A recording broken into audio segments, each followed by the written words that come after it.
বন্ধুরা আজকে এই যে বাঁধাকপি নিয়েছি, দারুণ স্বাদের একটা রেসিপি তৈরি করবো, তো পুরো ভিডিওটা আমার সঙ্গে থেকে দেখবেন।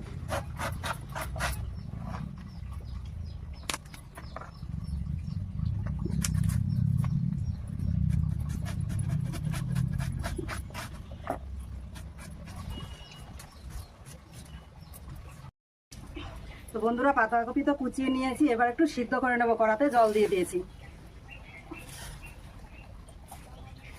একটু ঢাকা দিয়ে দেবো। এবার ঢাকনাটা তুলে নেব। বাঁধাকপি ভালোভাবে ভাপানো হয়ে গেছে, এবার নামিয়ে নেব।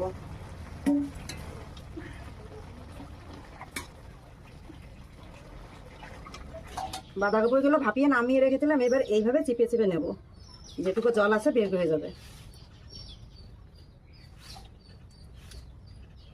এবার বাঁধাকপিতে কিছু মশলা মাখিয়ে নেব। আগে লবণ হলুদটা দিয়ে নেব। হলুদ গুঁড়ো, লবণ, জিরের গুঁড়ো, বেসন,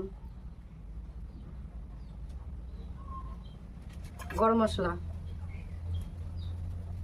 একটা ডিম ভেঙে দেবো। এবার ভালোভাবে মাখিয়ে নেব।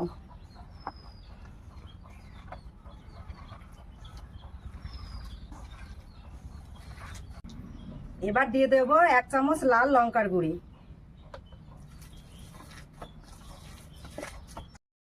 বাঁধাকপিতে ভালোভাবে সব মশলা মাখিয়ে নিয়েছি, এই যে হিসেবে এবার ভেজে নেব।